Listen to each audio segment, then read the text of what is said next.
Hello everyone, this is part 40 of What If Naruto Was Sealed Because He Was Too Powerful, and I hope you guys enjoy this video and to like, to subscribe, to share, and check out the playlist, to see more comment down below.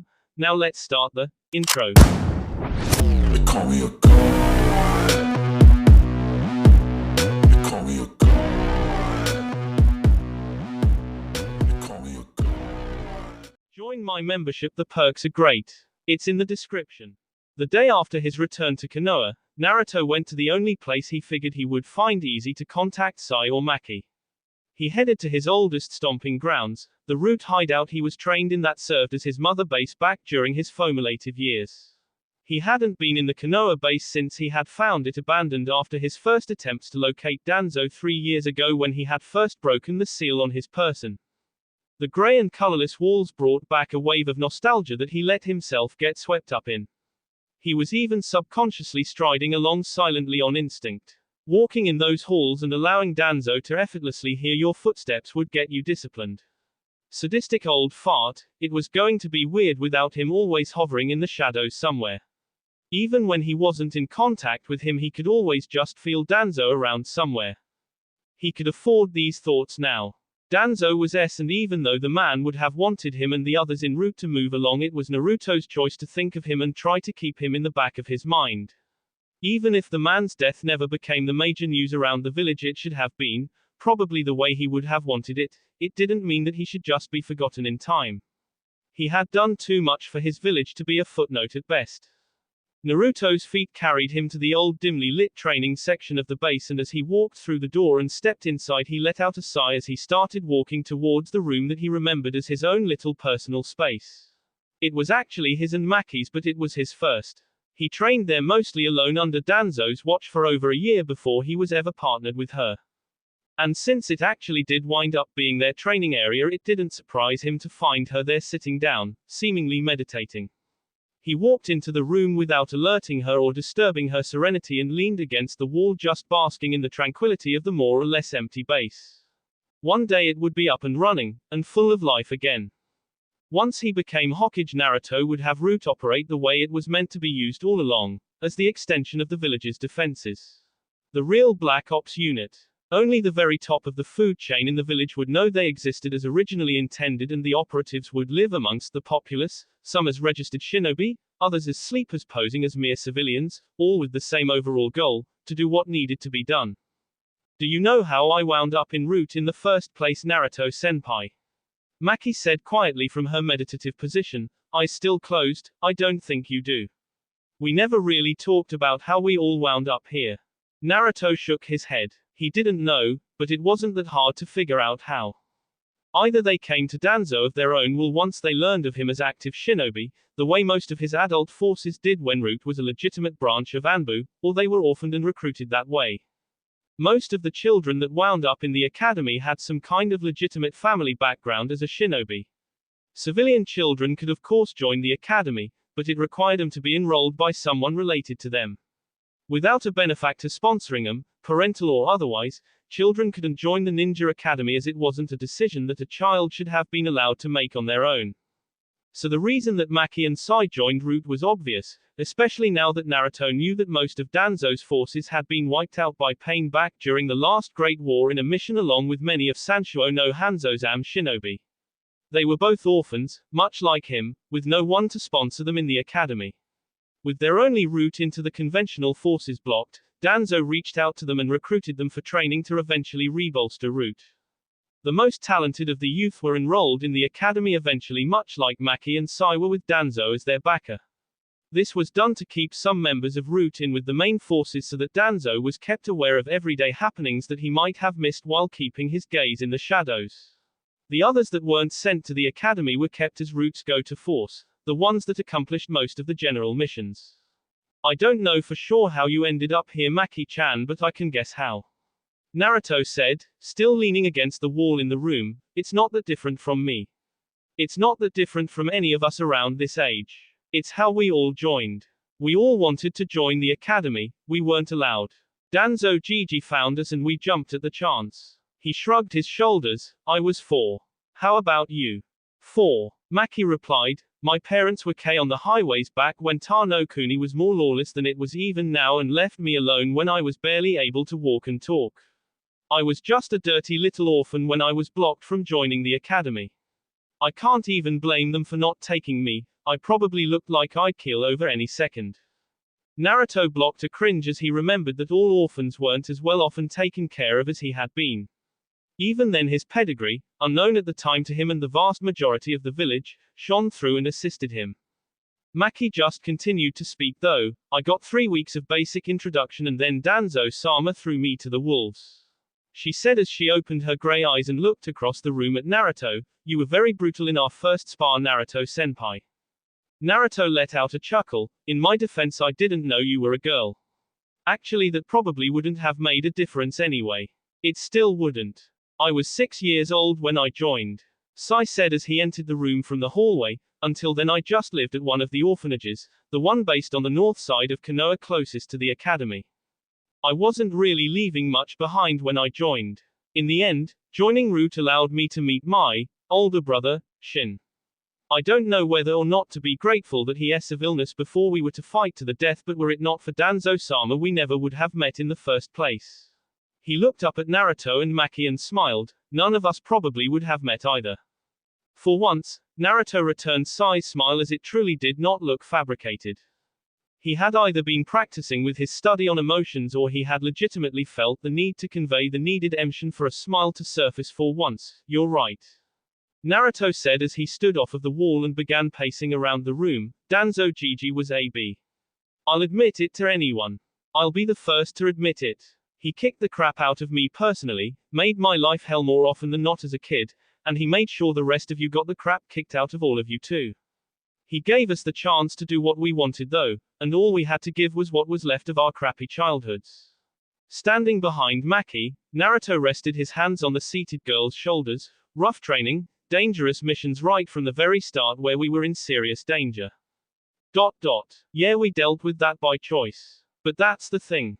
It was our choice." He began walking again and looked over the two Root operatives. "I would have been a ninja no matter what, it's just who I am.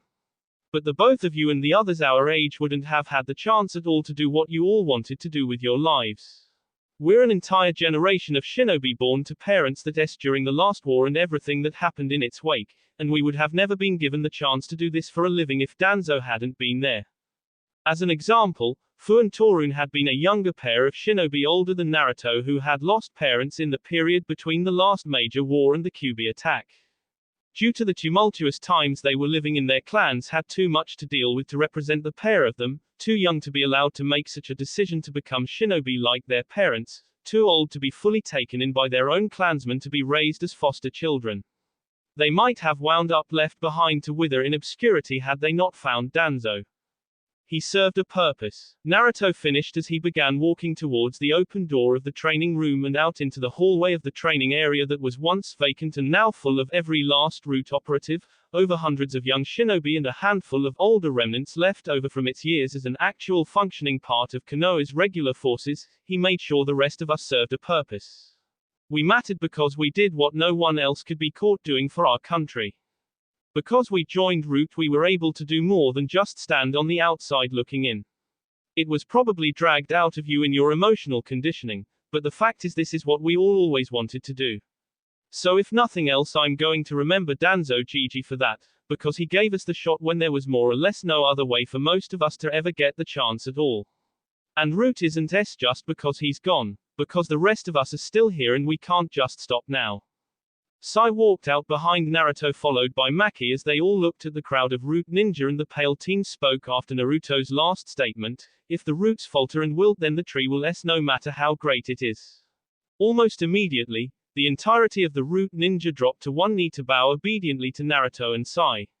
After his last meeting with a massive amount of Root ninja he sort of expected it, but as he saw them bow, Naruto noted that not only was the entire hall of the training facility filled, the halls outside in the rest of the base seemed filled with ninja trying to get as close to the training facility itself as they could. It really was everyone. Someone had to say something to them. It was either Naruto or Sai that was supposed to, as that was the way things were meant to be. If Naruto had to compare the situation to anything, it was like a king and his two bishops surrounded by everyone and everything directed to be under them. Maki elbowed both of them in the back gently to urge one of them to speak. One of them had to say something. Naruto looked over at Sai. He was the one that was supposed to run route in Danzo's stead in case anything happened. Naruto wasn't supposed to do it, he was still working towards his final mission to become Hokage.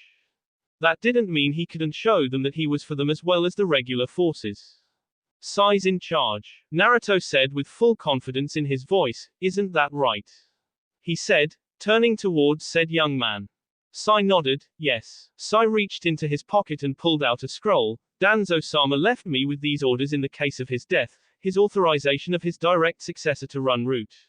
Naruto-senpai is correct. It's me. He threw the scroll forward to be caught by one of the route operatives so that they could verify it for themselves, but remember that our next Hokage is among us as we speak. Orders, sirs, ma'am, one route member said, asking Naruto, Sai, and even Maki since it was clear she was directly with them. Once again, Naruto and Sai looked at each other, with Naruto turning his eyes towards the massive ninja in attendance as if he was indicating Sai that it was his job to deliver the orders to them. Thus that was what Sai did, for right now there are no standing orders. This will once again be the main base of operations until things get fully up and running again. I'm going to need to talk to each and every one of you to be briefed on what current operations are still in motion so that I am fully briefed to take over. Until then I wish for you all to remain around the village as if you were on leave. For now you are all dismissed. Yes Sai-sama, Naruto-sama, Maki Dono. The unanimous chant preceded the emptying of the halls in multiple directions once the root ninja all got out into the main hallways of the base, more than likely to leave from the different exits situated in and out of the village of Konoha. As the three were left alone in the hall there was only one thing that any of them can say, since when am I Dono?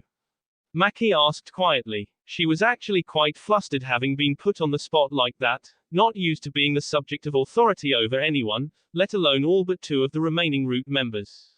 Sai simply stared down the hall that was once filled to the brim with root ninja before speaking up. Do you think we can do this, Naruto-senpai? Yeah, Naruto said confidently, you've got me and Maki-chan to help you, and even more when I become Hokage. Everything's going to be fine.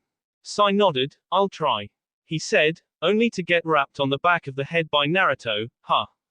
Naruto was looking at Sai with a stern look on his face, there's no, try, here. There's either, do, or, don't do, so make it happen. It's the mission. He said with finality, I don't say I'll try to be Hokage. When I accepted Danzo Gigi's mission I said I would do it, and that means that I'm definitely going to pull it off. It's the same here. We don't try, Sai, it's a given that we're going to try, it's all we know how to do. We just are or we don't do, because not doing usually meant that we would s. After taking a second to think about it, Sai realized that Naruto was right. This was no different from any other mission given to him, it was just that it was the most important mission he had ever been given. I'm going to go check Danzo-sama's office in this base. Perhaps he left something behind. With that he left to locate Danzo's old office. He'll be fine, Maki told Naruto, putting a hand on his shoulder as she could see the stony look on his face as he tried to kick Sai's butt into gear. I'll be here to help him where I can. It's going to take some time to get things back together before Root can run again. I know, Naruto replied with a sigh. A big part of him wanted to be there with them getting all of the affairs in order, but that would require him to be gone and out of the open for far too long. Still, that didn't mean he was just going to leave them to their own devices and merely wish them the best of luck. If you think you need my help you can always come find me. You both know where my new house is, don't you? A small smile appeared on Maki's face. It's understandable, you're a public figure. She seemed to be if nothing else grateful for the sentiment that he would assist them, even if the Sandaime Hokage couldn't prove this place existed when it was fully up and running. You can't risk disappearing without an alibi. Naruto gave a nod, then go ahead. Sai-senpai and I need to sift through everything and he needs to get used to being the actual leader of Root. Even if they were trained to have as little emotion as humanly possible they were still human, and as versatile as many of them were there were just some things that people needed time to adjust to. Naruto was sure Sai would get his stride when it came to running things in Root, he just needed some time Time he was freely getting with all operations halted for the moment. Maybe after debriefing all of the operatives there would be an idea of where to go from there. XXX. Junon's standby station. Before he could go and locate any one of his friends to give them the lowdown on what had occurred on the mission to find Sasuke, Naruto had to first fill out a report on his entire compounded experiences after his and Jiraiya's defeat in Omegakure. It was only when he sat down in the lounge and began putting pen to paper that he realized how long he had really been gone. Between all of the travel to make sure Akatsuki was off of his tail, the actual mission to find Sasuke and the fight against him and Itachi, the time it took for him to heal from that battle, and his time training for Sage Mode, he had been gone for 2 months. Naruto. Naruto turned his head up from his seat to see Neji standing nearby. Hey Neji. Good to see you again.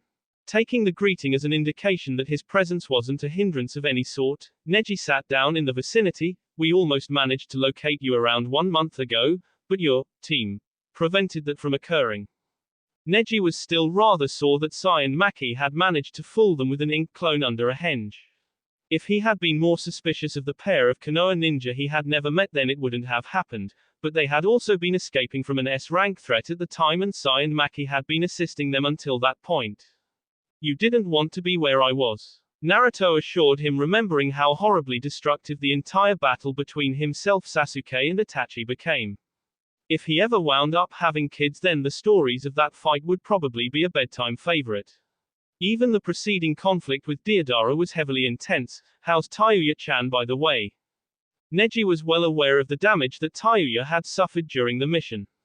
Though she was able to continue for a short while longer, she had taken some nerve damage from Sasuke's attack that no amount of on-the-spot healing from Sakura could just get rid of. She's had a month to heal and think about how Yura screwed us over and left us running around in the F-woods chasing shadows. Neji's reply was set off by the voice of said girl as she appeared at Naruto's back behind his lounge couch. Naruto tilted his head back far enough to get an upside-down view of her. Hello, Uzumaki. Duck butt didn't maim you after all.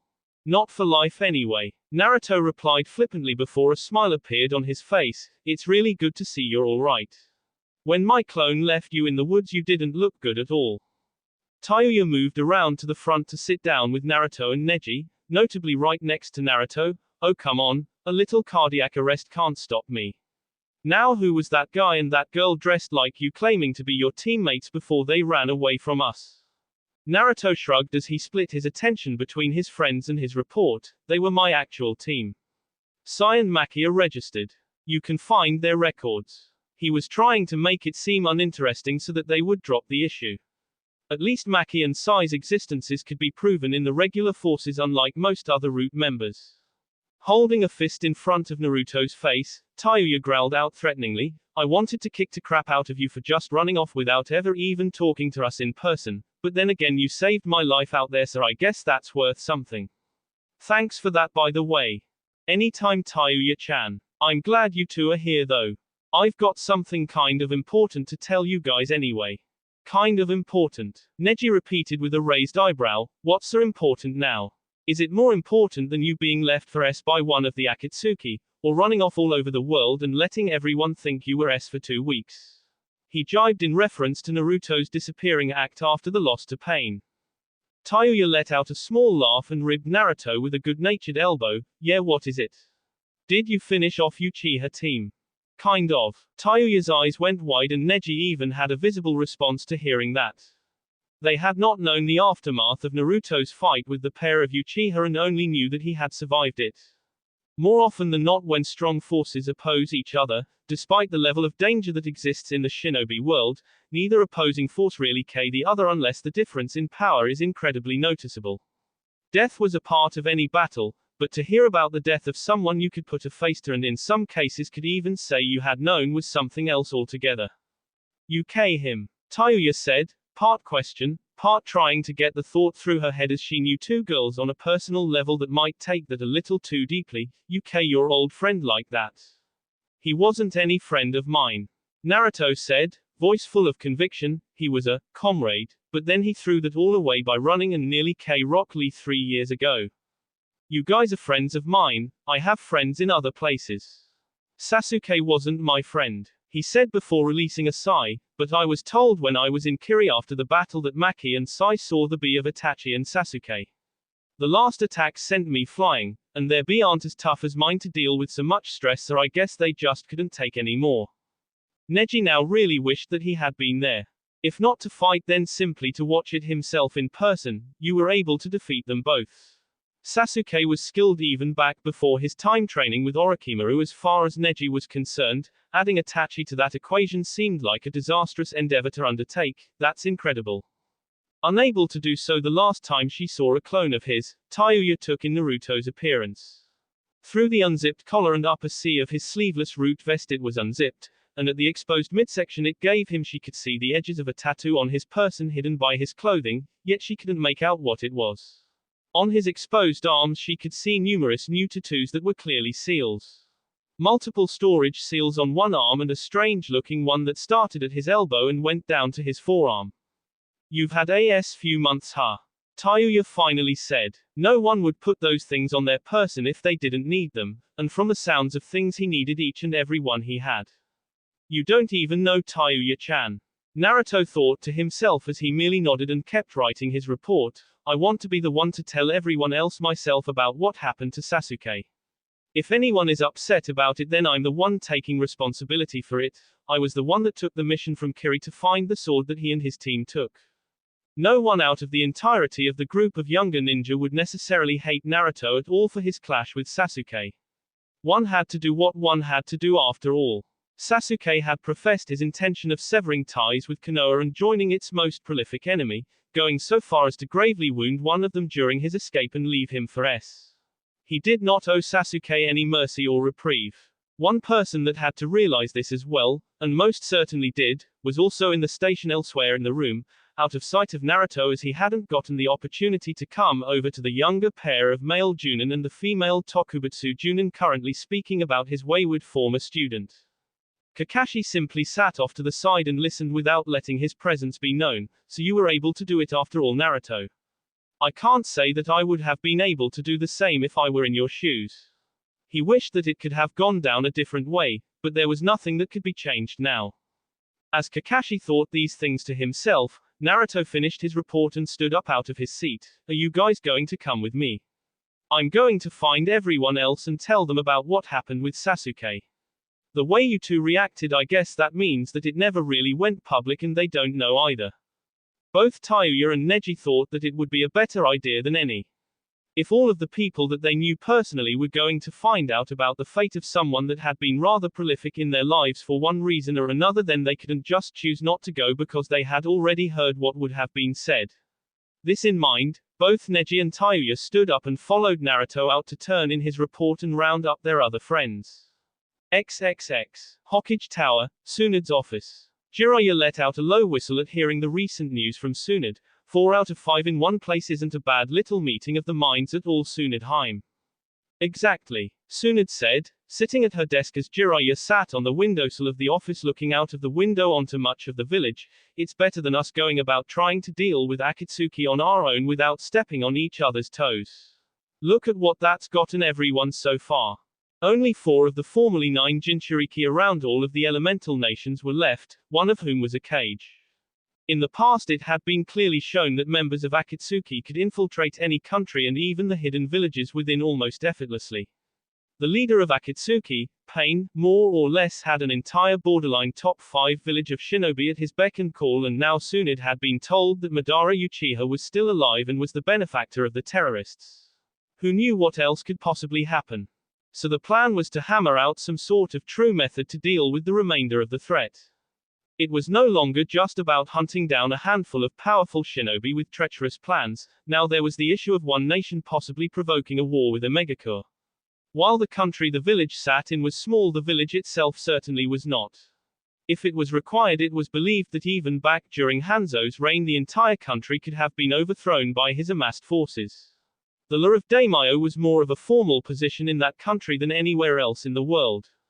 The power of the ninja forces as well as the population had only increased since that time. and with the smaller outlying portions of the village filled with shinobi as well due to the report received from Jiraiya, it was seen that a militarized Omegacore was a threat to any of the other nations, more than Otogacore was back during their invasion by a major amount.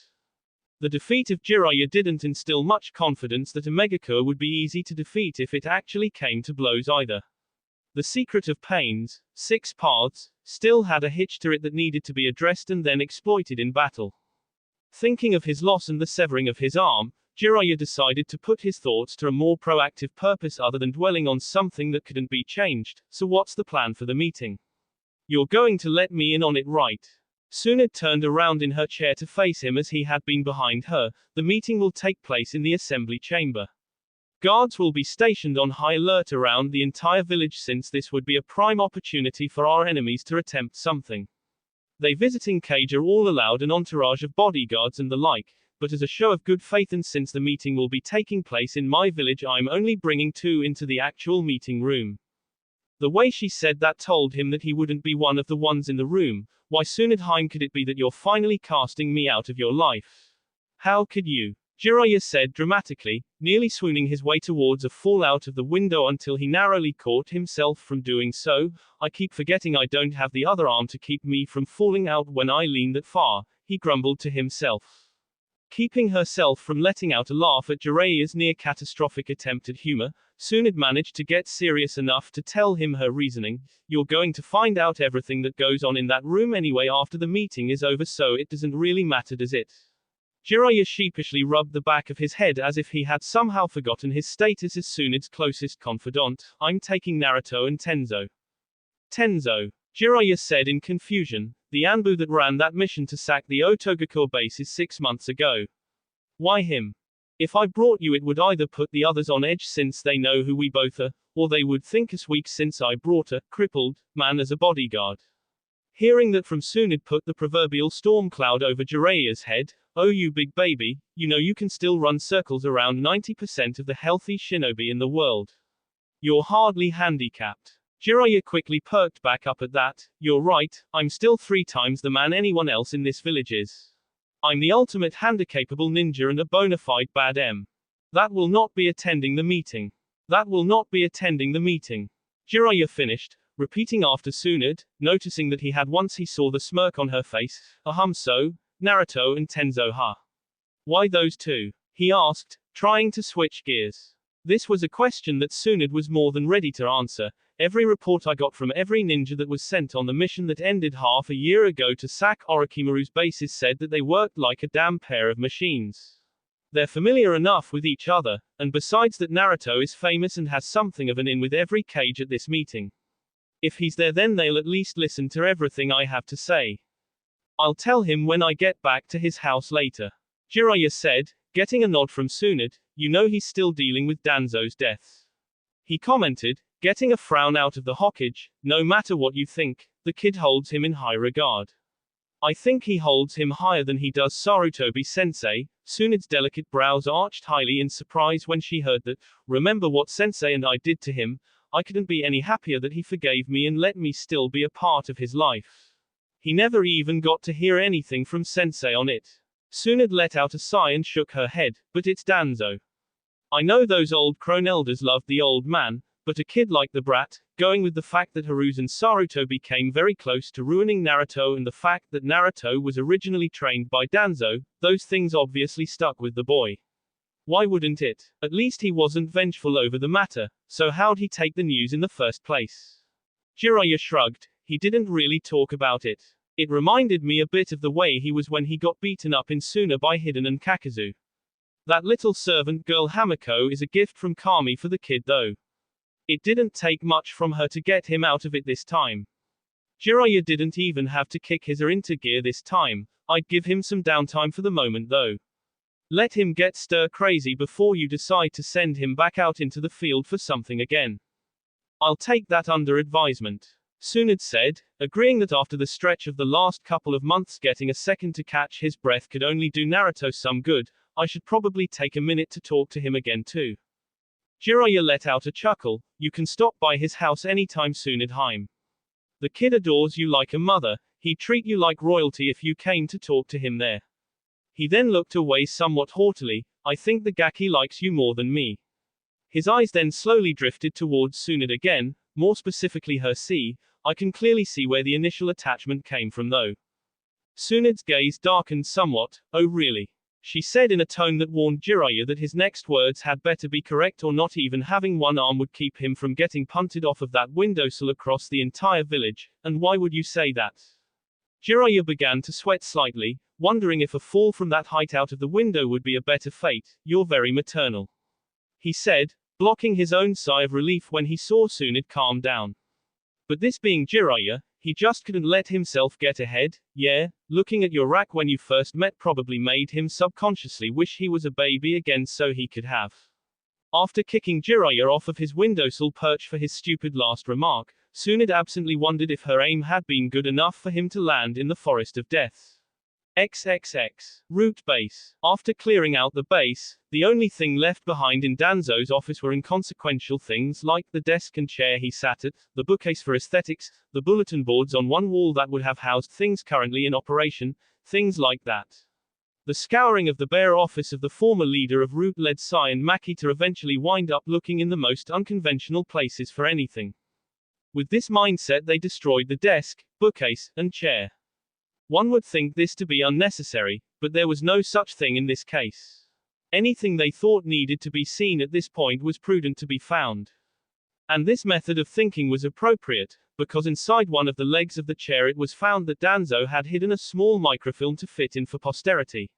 One would have had to completely pulverize the chair to even find it in the first place. It was of course codified so that anyone that found it would be unable to decipher it at first glance, but it was also in the method that Root used to transport written messages to operatives. Therefore Sai nor Maki had any difficulty in reading what they found once they obtained a way to project it in a larger size. What they found actually directly affected them, although it was far outdated. It was a series of projected events that would take hold over the course of time with them and Naruto as the main subjects of focus. It had been made during Naruto's year-long stretch of infiltration of Otogakure several years prior before everything placed on the microfilm became useless. The first few slides covered things that had already happened in a timeline, things like the kids winding up in Danzo's employ, their training, things like that. It was simply recapping what had happened before the actual plans began to take hold. It was once Naruto left on his mission that the timeline began to plan for things that would occur while he was gone and what would happen once the boy returned. Maki, Naruto's partner, began to be specially trained to cover the holes in Naruto's game, namely his issue with genjutsu that was a glaring disadvantage at the time. Sai was chosen from the best of the younger recruits to serve as the third man in a squad that would be influenced by Danzo to be formed down the line. After Naruto's return they would be placed in the academy and would quickly graduate and become a genin squad led either by Danzo himself, or if that were not possible they were to go completely dark and work as full members of the conventional forces until Danzo found a way to contact them. This still managed to happen though not the way it was intended to. A sealed Naruto was placed in the academy, and Maki and Sai were conversely entered to keep an eye on him and determine if there was anything of him that could be salvaged. Maki was the only one that was able to truly take the assignment though, and she had determined that there was nothing that could be done. In the meantime, Sai had been placed in a separate class and quickly graduated by age 9 to avoid wasting more useless time in the academy so that Danzo could apprentice him and he could get back to work. Maki remained back to keep an eye on Naruto. Danzo's plans did not stop with the entering of the kids in the academy and their subsequent graduation however. From that point Sai was to be specifically instructed on the ways of handling Root operations, Naruto would be molded towards outright politics and the like.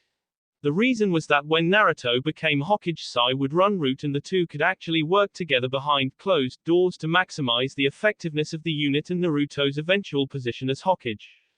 They knew that already due to Danzo's declaration of Naruto's final mission, months after his unsealing. What they did not know was Maki's role down the timeline. Maki and Naruto were intentionally meant to avoid the final test of Root conditioning that meant for one of them to defeat and KO the other in battle, allowing them to keep the bulk of the normal emotions and ways of interacting with others, something else they already knew. The reason why was the real issue however. The two were meant to rely on the other more extensively than Sai. As Sai was being trained directly by Danzo on his important tasks, Naruto and Maki would still be close together at all times when it was allowable, eating, sleeping, the whole 9 yards, and especially on missions. The amount of time the two would have wound up spending together would have eventually forced them closer together than they normally would have had Sai been around constantly as well. As the years passed, this reliance would turn to attachment, the attachment would turn to something more, and the something more would eventually end up in Danzo's grand plan of things with Naruto and Maki in an actual relationship. Somehow, no matter what, they would have wound up married, which would have given Naruto's political career a shot in the arm, since by then he would have been seen as an important village figure for one reason or another. Maki would then be Naruto's closest and most important confidant and the go-between for most of the things that he and Sai would communicate with each other for. This was an important role since suspicion of Sai would be high at this point, as his personal training from Danzo would be well known and mistrusted by the older guard that knew of Danzo and his philosophies, and if the two seemed to be in overt cahoots, it could stunt Naruto's ascent to the top. Sai would be the scapegoat for the suspicion cast by the rest of the village's players. All the while, the real pupil of Danzo that needed to be watched would be accepted to the alternative of Sai. Naruto would be free and clear to continue to climb the ladder. As they continued to read, it was actually very impressive how long-term and flexible the overall scope of the plan turned out to be, spanning decades with certain footnotes of things that could have been done at points to improve Naruto's chances of taking the hat one day. There were multiple branching scenarios, but they all lead to the end result of Naruto being Hokage and Sai running route. There was one branching scenario, however, of the instance of Naruto's in the field due to his status as one of the conventional forces elites. It resulted in the widowed Maki somehow taking up Naruto's place and using his own developed credibility and reputation to become Hokage herself.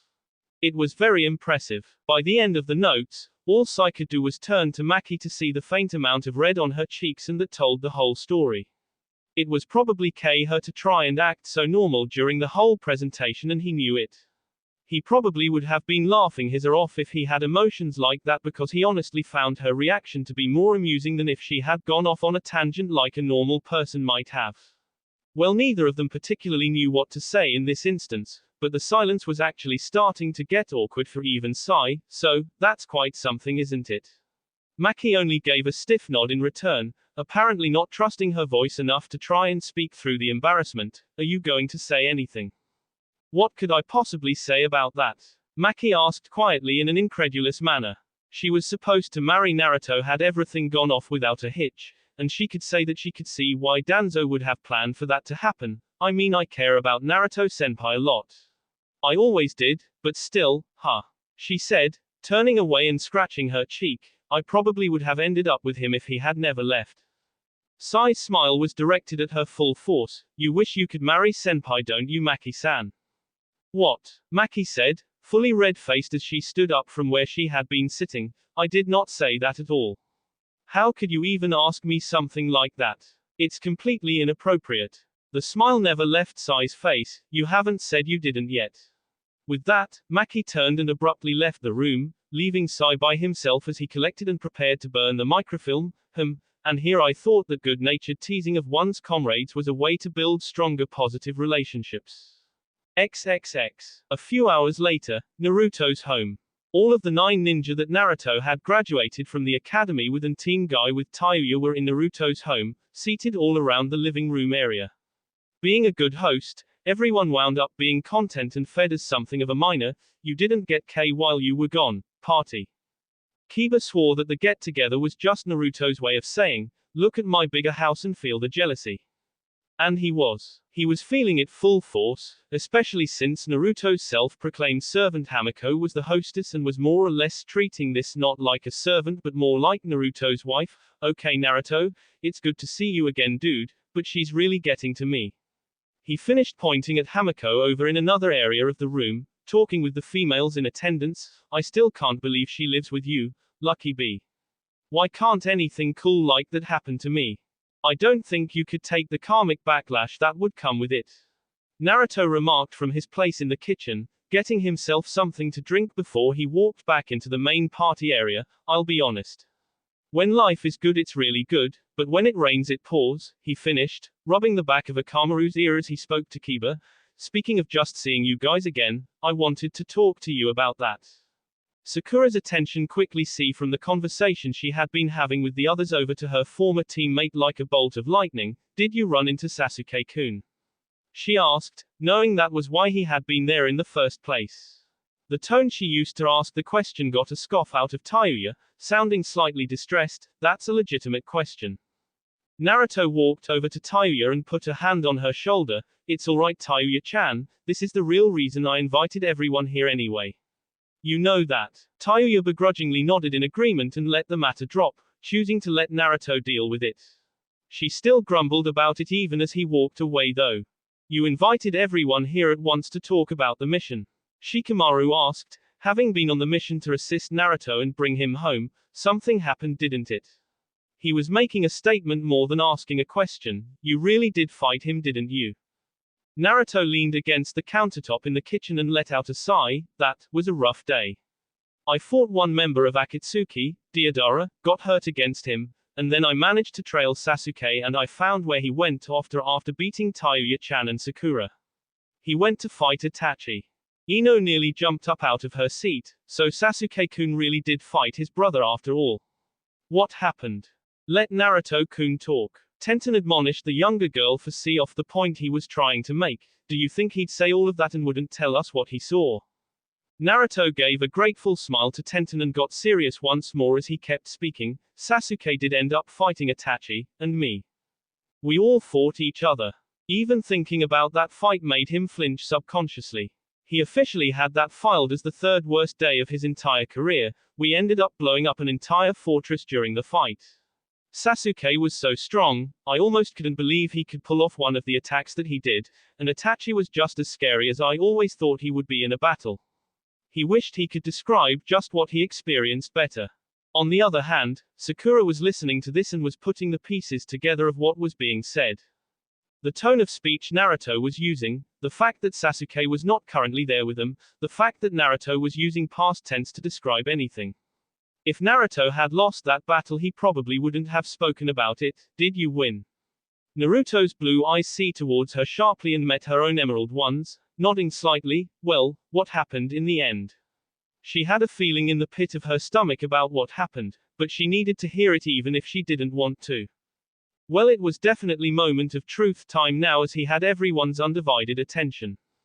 He might as well tell them what happened. Sasuke's seal on his N housed Orochimaru's spirit while his body housed some absorbed parts of Orochimaru's remains. When he fought me and Itachi he copped out first, reached his limit before either of us. That let Orochimaru take over his body and turn into a monster. Itachi and I stopped it, but Sasuke had nothing else left to fight with. I tried to use my best jutsu to finish him off and Itachi jumped in to stop me with his own best jutsu. He didn't want me to take Sasuke out. So he blocked your attack. Sakura said, sounding hopeful, hopes rising further when she saw Naruto nod. But, Naruto said abruptly, I already hit Sasuke with the same jutsu once before when he had turned into the Orochimaru monster. My attack completely tore apart his chakra network. The fact that he was still moving was something of lasting boost from turning into Orochimaru's monster that turning back to normal hid from me. My last attack was blocked, but my team told me that Sasuke's afterwards. I had done too much damage to him to keep forcing his body to move forward anymore. Shino took in listening to everything that had been told and just decided that being blunt was the best course of action at this point. So you're telling us that you managed to KO Sasuke Uchiha in battle? He stated in a straightforward manner. I see.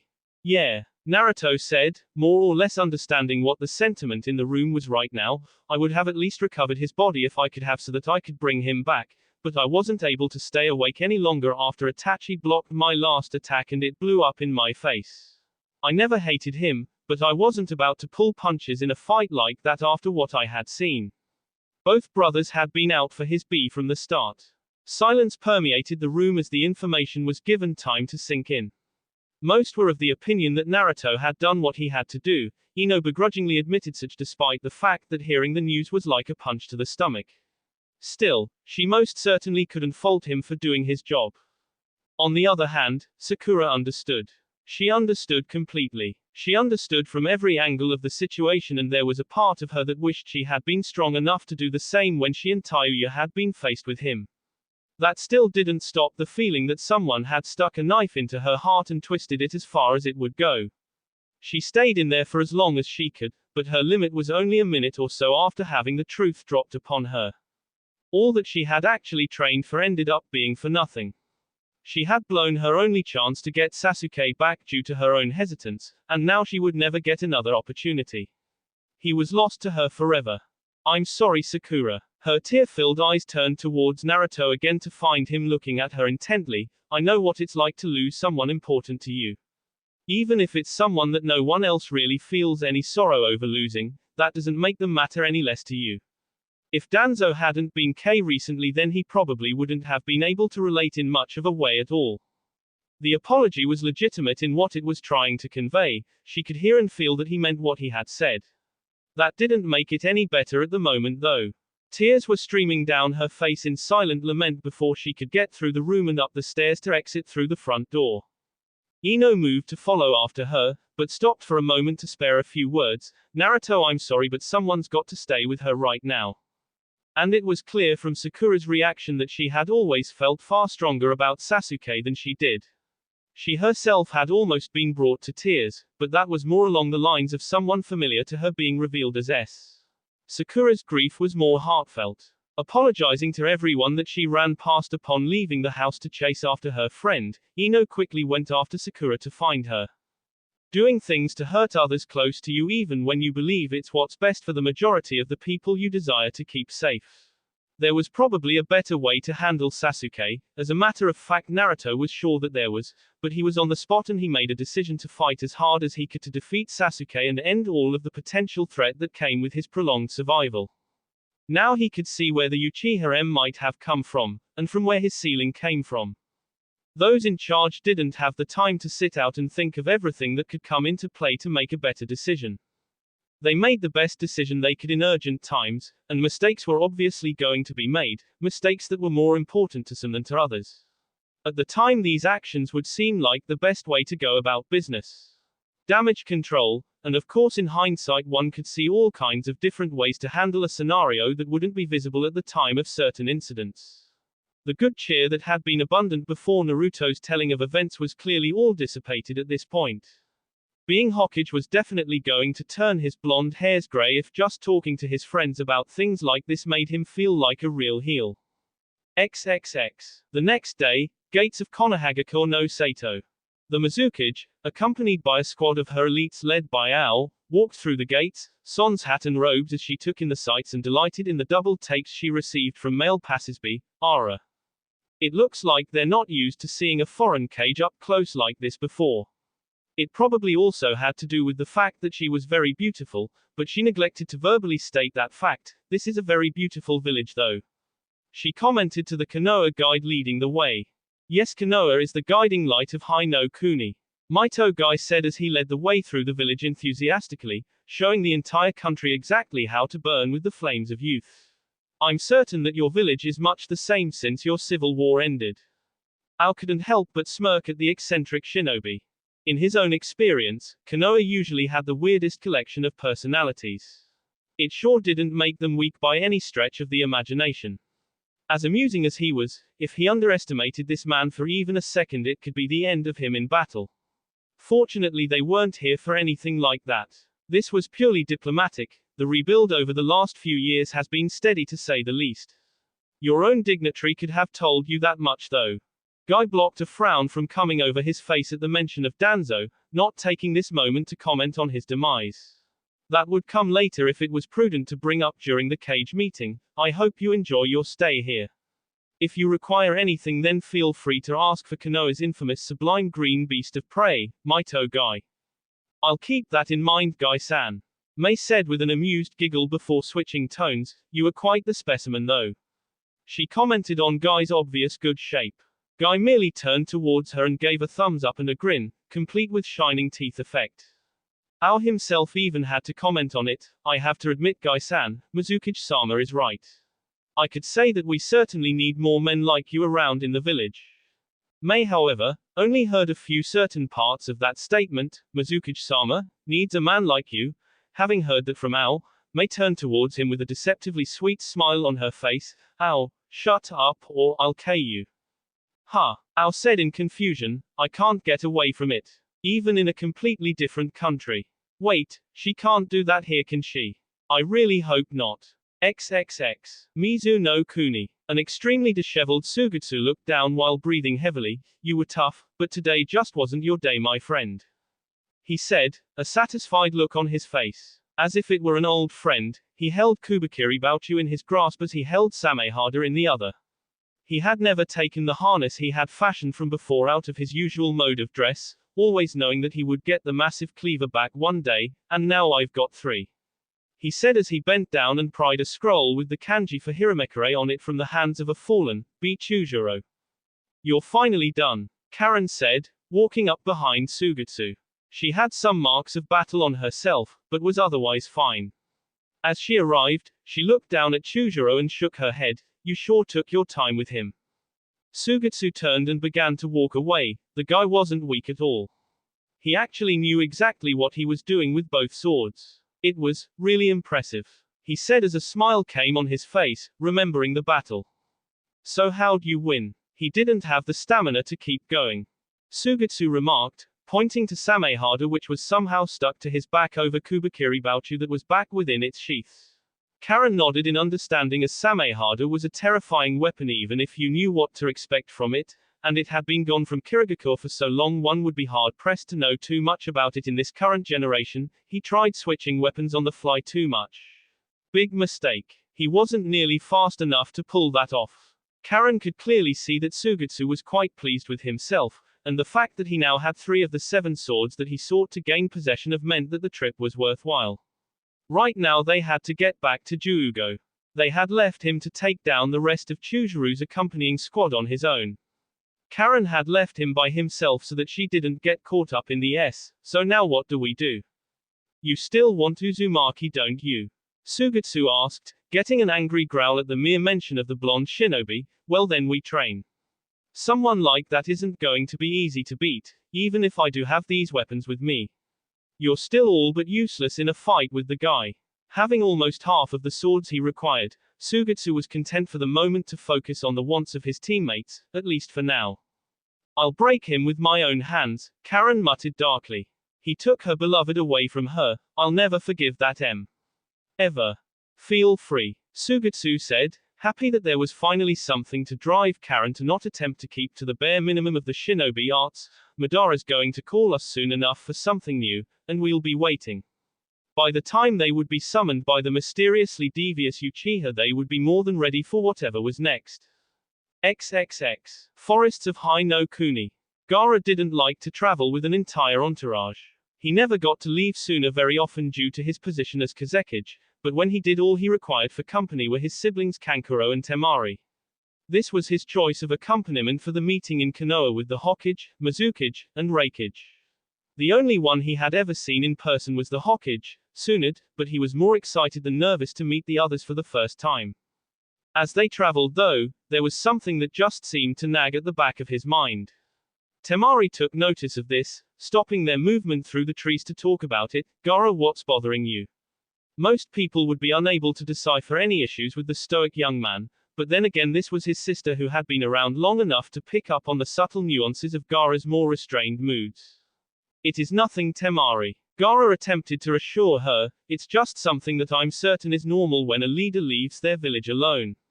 He left Baki in charge, and he knew that the man was a fantastic leader to keep things moving in his stead, but there was still something eating at him for some reason. He had no reason to think of, but he just couldn't help but have a sense of foreboding about something. That will be all for this video. Be sure to like, subscribe, share, and comment down below for more videos. Goodbye.